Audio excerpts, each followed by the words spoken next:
नमस्कार। आज हम बात करेंगे गीता के चतुर्थ अध्याय के श्लोक क्रमांक 13 एवं 14 के बारे में।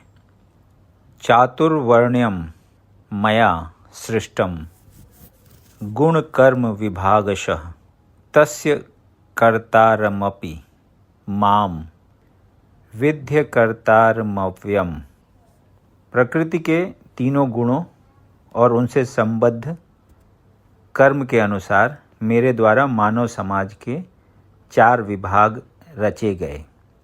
यद्यपि मैं इस व्यवस्था का सृष्टा हूँ, किंतु तुम यह जान लो कि मैं इतने पर भी अव्यय अकर्ता हूँ।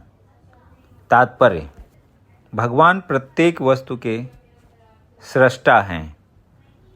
प्रत्येक वस्तु उनसे उत्पन्न है, उनके ही द्वारा पालित है और प्रलय के बाद प्रत्येक वस्तु उन्हीं में समा जाती है।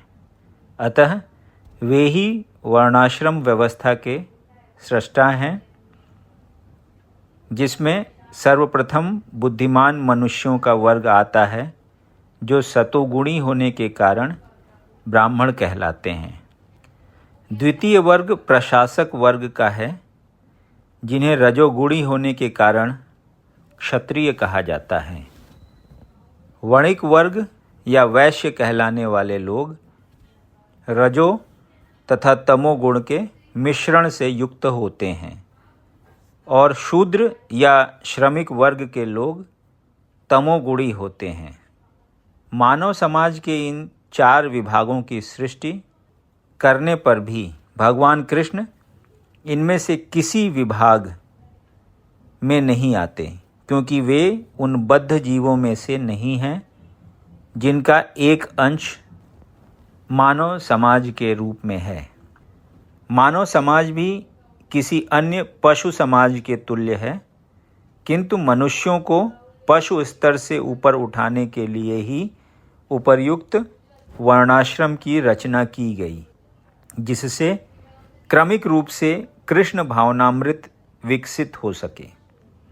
किसी विशेष व्यक्ति की किसी कार्य के प्रति प्रवृत्ति का निर्धारण उसके द्वारा अर्जित प्रकृति के गुणों द्वारा किया जाता है। गुणों के अनुसार जीवन के लक्षणों का वर्णन इस ग्रंथ के 18वें अध्याय में हुआ है। किंतु कृष्ण भावना भावित व्यक्ति ब्राह्मण से भी बढ़कर होता है। यद्यपि गुण के अनुसार ब्राह्मण को ब्रह्म या परम सत्य के विषय में ज्ञान होना चाहिए, किंतु उनमें से अधिकांश भगवान कृष्ण के निर्विशेष ब्रह्म स्वरूप को ही प्राप्त कर पाते हैं। किंतु जो मनुष्य ब्राह्मण के सीमित ज्ञान को लांघकर भगवान श्री कृष्ण के ज्ञान तक पहुंच जाता है, वही कृष्ण भावना भावित होता है, अर्थात वैष्णव होता है। कृष्ण भावनामृत में कृष्ण के विभिन्न अंशों यथा राम, नृसिंह, वराह आदि का ज्ञान सम्मिलित रहता है। और जिस तरह कृष्ण मानव समाज की इस चातुर्य वर्ण प्रणाली से परे हैं, उसी तरह कृष्ण भावना भावित व्यक्ति भी इस चातुर्य वर्ण प्रणाली से परे होता है। चाहे हम इसे जाति का विभाग कहें, चाहे राष्ट्र अथवा संप्रदाय का। न माम कर्माणि लिम्पन्ति न मे कर्मफले स्पृहा इति माम यो अभिजानाति कर्मभिर्न स बध्यते। मुझ पर किसी कर्म का प्रभाव नहीं पड़ता, न ही मैं कर्म फल की कामना करता हूँ। जो मेरे संबंध में इस सत्य को जानता है, वह भी कर्मों के फल के पाश में नहीं बंधता। तात्पर्य: जिस प्रकार इस भौतिक जगत में संविधान के नियम हैं, जो यह बताते हैं कि राजा न तो दंडनीय है, न ही किसी राज नियमों के अधीन रहता है, उसी तरह यद्यपि भगवान इस भौतिक जगत के सृष्टा हैं, किंतु वे भौतिक जगत के कार्यों से प्रभावित नहीं होते।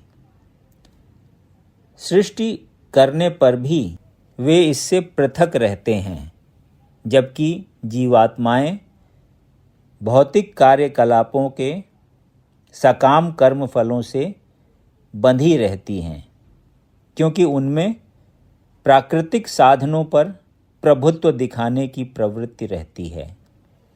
किसी संस्थान का स्वामी कर्मचारियों के अच्छे बुरे कार्यों के लिए उत्तरदायी नहीं, कर्मचारी इसके लिए स्वयं उत्तरदायी होते हैं। जीवात्माएं अपने अपने इंद्रिय तृप्ति कार्यों में लगी रहती हैं, किंतु ये कार्य भगवान द्वारा निर्दिष्ट नहीं होते।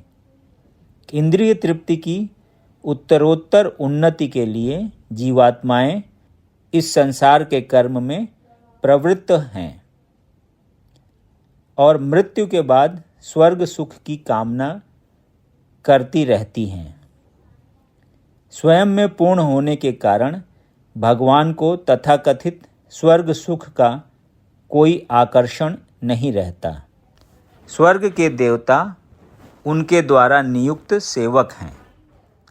स्वामी कभी भी कर्मचारियों का सा निम्न स्तरीय सुख नहीं चाहता।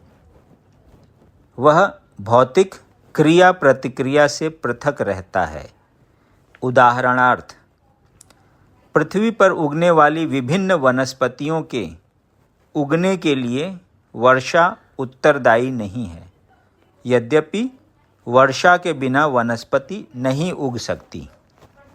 वैदिक स्मृति से इस तथ्य की पुष्टि इस प्रकार होती है। निमित्त मात्र में वासौ सृज्यानाम सर्ग कर्मणि प्रधान कारणी भूता यतो वै सृज्य शक्त्यः। भौतिक सृष्टि के लिए भगवान ही परम कारण हैं। प्रकृति तो केवल निमित्त कारण है, जिससे विराट जगत दृष्टिगोचर होता है। प्राणियों की अनेक जातियां हैं, यथा देवता, मनुष्य तथा निम्न पशु, और ये सब पूर्व शुभाशुभ कर्मों के फल भोगने को बाध्य हैं।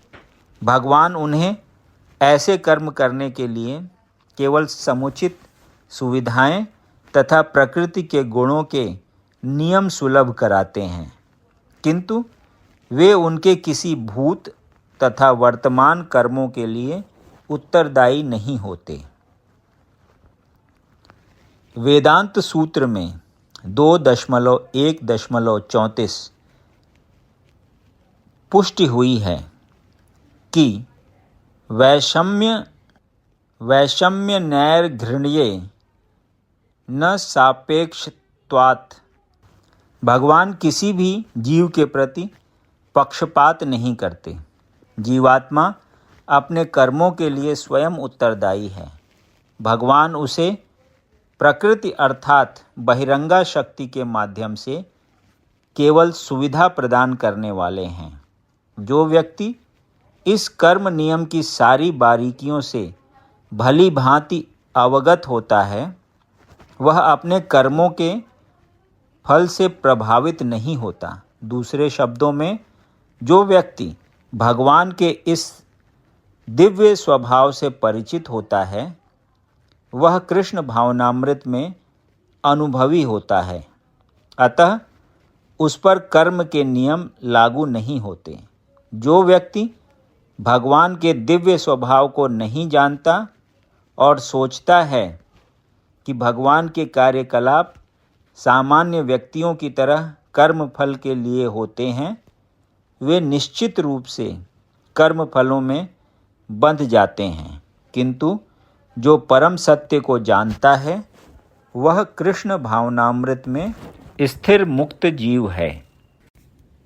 यदि आपको ये वीडियो पसंद आया तो इसे लाइक करें, और ऐसे ही अन्य वीडियोस को सुनने के लिए इस चैनल को सब्सक्राइब करें। धन्यवाद।